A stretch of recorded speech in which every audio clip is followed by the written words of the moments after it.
Hi hello friends, ಹೇಗಿದ್ದೀರಾ? ಇವತ್ತು share ಮಾಡ್ತಾ ಇರೋದು ಬಸಳೆ ಸಾರು ಎಲ್ಲರಿಗೂ ಗೊತ್ತಿರುವಂಥದ್ದೇ. ನಮ್ಮದು ಅಂದರೆ ಯಾರಿಗೂ ಗೊತ್ತಿಲ್ಲ ಅಂತ ಇಲ್ಲ, ಆದರೂ ನಾನು ಮಾಡೋದು ಹೇಗೆ ಅಂತ ನಿಮ್ಮ ಜೊತೆ ಶೇರ್ ಮಾಡ್ತಾ ಇದ್ದೇನೆ.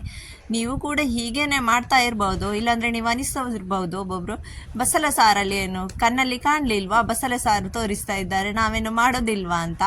ಆದರೂ ನಾನೊಂದು ಶೇರ್ ಮಾಡ್ತಾ ಇರೋದು ನನ್ನ ಸ್ಟೈಲಲ್ಲಿ ನಾನು ಶೇರ್ ಮಾಡ್ತಾ ಇರೋದು.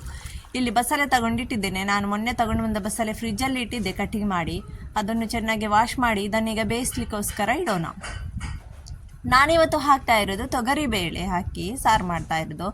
ಮೊನ್ನೆ ನಾನು ಹಾಕಿದ್ದೆ ಬಸಳೆಗೆ ಏನೆಲ್ಲ ಮಿಕ್ಸ್ ಹಾಕಬೇಕು ಅಂತ. ತುಂಬ ಕಮೆಂಟ್ ಬಂದಿತ್ತು. ಒಬ್ಬೊಬ್ಬರು ತೂರೆ ಅಂತ ಹೇಳಿದರು, ಕುಡು ಅಂತ ಹೇಳಿದರು, ಗಂಟಕಾಯಿ ಅಂತ, ಪಪ್ಪಂಗಾಯಿ ಅಂತ ಹೇಳಿದರು, ಹಾಗೂ ಚಕ್ಕೆಗೂರು ಅಂತಾನು ಹೇಳಿದರು. ಈ ಥರ ತುಂಬ ಕಮೆಂಟ್ ಬಂದಿತ್ತು. ಅದು ಯಾವುದು ಮನೆಯಲ್ಲಿ ಅವೈಲೇಬಲ್ ಇರಲಿಲ್ಲ. ಅದಕ್ಕೋಸ್ಕರ ಇವತ್ತು ನಾನು ತೊಗರಿಬೇಳೆ ಹಾಕಿ ಮಾಡ್ತಾ ಇರೋದು. ನೋಡಿ, ಬಸಳೆ, ತೊಗರಿಬೇಳೆ, ಅರ್ಧ ಈರುಳ್ಳಿ ಹಾಗೂ ಒಂದು ಟೊಮೆಟೊ. ಒಂದು ಈರುಳ್ಳಿಯನ್ನು ಕಟ್ ಮಾಡಿದಾಗ ಅರ್ಧ ಈರುಳ್ಳಿ ಸೈಡಲ್ಲಿ ಇಟ್ಟಿದ್ದೇನೆ, ಅದು ಕಡೆಯುವಾಗ ಹಾಕ್ಲಿಕ್ಕೆ ಉಂಟು. ಅರ್ಧ ಈರುಳ್ಳಿ ಬೇಯಲಿಕ್ಕೋಸ್ಕರ ಇಟ್ಟಿದ್ದು. ಆಮೇಲೆ ಸ್ವಲ್ಪ ಉಪ್ಪು ಹಾಕಿ ಇದನ್ನು ಬೇಯಲಿಕ್ಕೋಸ್ಕರ ಇಡೋಣ. ತುಂಬ ಸುಲಭ. ಬಸಳೆ ಕರಿ ಮಾಡಲಿಕ್ಕಂತೂ ತುಂಬ ಸುಲಭ. ಇಲ್ಲಿ ಬ್ಯಾಡಿಗೆ ಮೆಣಸು ತಗೊಂಡಿದ್ದೆ, ಅದನ್ನು ಸ್ವಲ್ಪ ಬಿಸಿ ಮಾಡ್ಕೋತೇನೆ. ನಾನಿದು ಬಿಗ್ ಬಾಸ್ಕೆಟಿಂದ ತರಿಸಿದ್ದು, ಅಂದರೆ 70 ಗ್ರಾಮು 90 ರೂಪಾಯಿಗೆ. ತುಂಬ ಕಾಸ್ಟ್ಲಿ ಅನ್ನಿಸ್ತು, ಆದರೂ ತರಿಸಿದ್ದು. ಈಗ ಅದು ಖಾಲಿ ಆಯಿತು, ತುಂಡು ಉಂಟು, ಅದನ್ನೆಲ್ಲ ಹಾಕಿ ಮಾಡ್ತಾ ಇರೋದು. ಸ್ವಲ್ಪ ಕೊತ್ತಂಬರಿ ಹಾಗೂ ಜೀರಿಗೆ ಇದನ್ನೆಲ್ಲ ಒಟ್ಟಿಗೆ ಬಿಸಿ ಮಾಡ್ಕೊಳ್ಳೋಣ. ನೋಡಿ, ಈ ಥರ ಎಲ್ಲ ಸ್ವಲ್ಪ ಬಿಸಿ ಆದರೆ ಸಾಕು. ಈಗ ನೋಡಿ, ಇಲ್ಲಿ ಬಸಳೆ ಬೇಯಲಿಕ್ಕೆ ಮುಚ್ಚಳ ಇಡ್ತೇನೆ, ಸ್ವಲ್ಪ ನೀರು ಹಾಕಿ. ಇದು ಸ್ವಲ್ಪ ಬಿಸಿ ಆದ ತಕ್ಷಣ ನಾನು ತೆಗಿತೇನೆ, ಯಾಕಂದರೆ ಇದು ತುಂಬ ಹುರ್ಕೊಂಡ್ರೆ ಜಾಸ್ತಿ ಆದರೆ ಮತ್ತು ಅದು ಸಾರದೆಲ್ಲ ಕಲರೆಲ್ಲ ಚೇಂಜ್ ಆಗ್ತದೆ, ಹಾಗೂ ಟೇಸ್ಟ್ ಕೂಡ ಸ್ವಲ್ಪ ಚೇಂಜ್ ಆಗ್ತದೆ. ಅದಕ್ಕೋಸ್ಕರ ಇದನ್ನೊಂದು ಪಾತ್ರೆ ಹಾಕಿ, ಇಲ್ಲಿ ತೆಂಗಿನಕಾಯಿಯನ್ನು ನಾನು ಈ ಥರ ಕಟ್ ಮಾಡಿದ್ದು, ಯಾಕಂದರೆ ನಮ್ಮ ಮನೆಯಲ್ಲಿ ಪೆರದನೆ ಇಲ್ಲ. ಅದಕ್ಕೋಸ್ಕರ ಇದೊಂದು ರಗಲೆ ಈ ಥರ ಕಟ್ ಮಾಡಿಯೇ ಹಾಕಬೇಕಾಗುವುದು. ನೆಕ್ಸ್ಟ್ ಊರಿಗೆ ಹೋದಾಗ ಪೆರದನೆ ತರಬೇಕು ಅಂತ ಅನಿಸ್ತಾ ಇರೋದು.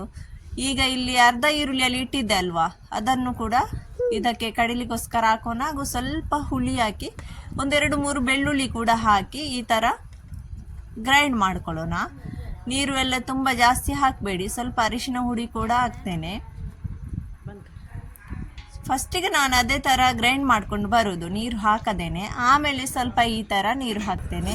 ನೀವು ಬಸಳೆಗೆ ಏನೆಲ್ಲ ಮಿಕ್ಸ್ ಹಾಕ್ತೀರಾ ಅಂತ ಕಮೆಂಟ್ ಮಾಡಿ. ನಿಮ್ಮ ಮನೆಯಲ್ಲಿ ಏನೆಲ್ಲ ಮಿಕ್ಸ್ ಹಾಕಿ ಬಸಳೆ ಮಾಡ್ತಾರೆ ಸಾರು. ಈಗ ನೋಡಿ, ಇಲ್ಲಿ ಬಸಳೆಯಲ್ಲಿ ಕಂಪ್ಲೀಟಾಗಿ ನಮ್ಮ ತೊಗರಿಬೇಳೆ ಬೇಯ್ದಿದೆ.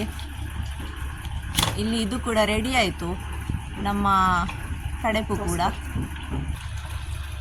ಈಗ ಇದು ದಂಟೆಲ್ಲ ಚೆನ್ನಾಗಿ ಬೇಯ್ದಿದೆ. ಈಗ ಇದನ್ನು ಹಾಕೋಣ ನಾವು ಕಡೆದಂಥ ನಮ್ಮ ಮಸಾಲ. ನೋಡಿ, ನೀರು ಎಲ್ಲ ಸ್ವಲ್ಪ ಅಳತೆ ಪ್ರಕಾರ ಹಾಕಬೇಕು, ಯಾಕಂದರೆ ನಾನು ಈ ತೊಗರಿಬೇಳೆ ಹಾಕಿರೋದ್ರಿಂದ ಸ್ವಲ್ಪ ದಪ್ಪಗನೆ ಆಗ್ತದೆ. ಅದಕ್ಕೋಸ್ಕರ ನಾನು ನೀರು ಸ್ವಲ್ಪ ಜಾಸ್ತಿ ಹಾಕ್ತಾ ಇದ್ದೇನೆ. ತೆಳುವಾದರೆ ಪರವಾಗಿಲ್ಲ, ಸಾಂಬಾರು ಥರ ಆಗ್ತದೆ ಅಂತ. ನಾನು ಇದರ ಮೇಲೆ ಒಗ್ಗರಣೆ ಕೂಡ ಹಾಕ್ತಾ ಇದ್ದೇನೆ. ಅದಕ್ಕೋಸ್ಕರ ಉಪ್ಪು ಎಲ್ಲ ಸಪ್ಪೆ ಇದ್ದರೆ ನೋಡಿ, ಉಪ್ಪು ಎಲ್ಲ ಹಾಕ್ಕೊಳ್ಬೇಕು. ನೀವು ನನ್ನ ಚಾನೆಲ್ಗೆ ಫಸ್ಟ್ ಟೈಮ್ ವಿಸಿಟ್ ಮಾಡಿದಾದರೆ ಫ್ರೆಂಡ್ಸ್, ದಯವಿಟ್ಟು ಸಬ್ಸ್ಕ್ರೈಬ್ ಮಾಡಿ, ಹಾಗೂ ಒಂದು ಲೈಕ್ ಕೂಡ ಅಲ್ಲಿ ಮಾಡಿ. ಕಮೆಂಟಲ್ಲಿ ನಿಮ್ಮ ಅಭಿಪ್ರಾಯ ನೀವು ತಿಳಿಸಿಕೊಡಿ ಅಷ್ಟೇ.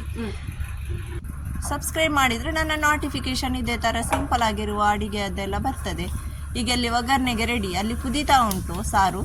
ಇಲ್ಲಿ ಒಗ್ಗರಣೆ ರೆಡಿ. ಸ್ವಲ್ಪ ಜೀರಿಗೆ, ಕರಿಬೇವು ಸೊಪ್ಪು, ಇದು ಎರಡೇ ಹಾಕಿದ್ದು ನೋಡಿ. ಇಲ್ಲಿ ಚೆನ್ನಾಗಿ ಕುದೀತಾ ಉಂಟು, ಸ್ಮೆಲ್ಲೆಲ್ಲ ಹೋಗಿದೆ, ಅದರದ್ದೆಲ್ಲ ಅಂದರೆ ಹಸಿ ಸ್ಮೆಲ್ ಬರ್ತದಲ್ವ, ಅದೆಲ್ಲ ಹೋಯಿತು. ಈಗ ಚೆನ್ನಾಗಿ ಸಾರದ್ದು ಪರಿಮಳ ಬರ್ತಾ ಉಂಟು. ಒಂದು ಒಗ್ಗರಣೆ ಕೊಟ್ಟ ಮೇಲೆ ಅಂತೂ ಹೇಳೋದೇ ಬೇಡ, ಬಸಳೆ ಸಾರದ್ದು ಪರಿಮಳ ತುಂಬ ಚೆನ್ನಾಗಿ ಆಗ್ತದೆ ಫ್ರೆಂಡ್ಸ್. ಈ ಥರ ಮಾಡಿದರೆ ಗೊತ್ತಿರುವವರೇ ನೀವು ಅಂತ ಗೊತ್ತುಂಟು ಬಸಳೆ ಸಾರು ಮಾಡಲಿಕ್ಕೆ. ಆದರೆ ನೀವು ಇದಕ್ಕೆ ಏನೆಲ್ಲ ಮಿಕ್ಸ್ ಆಗ್ತಾಯಿರೋ ಅಂತ ಗೊತ್ತಿಲ್ಲ. ನೀವು ಅದಕ್ಕೆ ಕಮೆಂಟಲ್ಲಿ ತಿಳಿಸಿ, ನಿಮ್ಮ ಮನೆಯಲ್ಲಿ ಏನೆಲ್ಲ ಮಿಕ್ಸ್ ಮಾಡಿ ಮಾಡ್ತಾರೆ ಬಸಳೆ ಸಾರು ಅಂತ. ತುಂಬ ಮರುದಿವಸಕ್ಕಂತೂ ತುಂಬಾ ಚೆನ್ನಾಗಿ ಆಗ್ತದೆ. ಇದು ತುಂಬ ಸೂಪರಾಗಿ ಆಗ್ತದೆ. ಉಪ್ಪು ಹುಳಿ ಎಲ್ಲ ಚೆನ್ನಾಗಿ ಎಳೆದಿರ್ತದೆ. ನೆಕ್ಸ್ಟ್ ಸಿಗ್ತೇನೆ. ಬಾಯ್ ಬಾಯ್.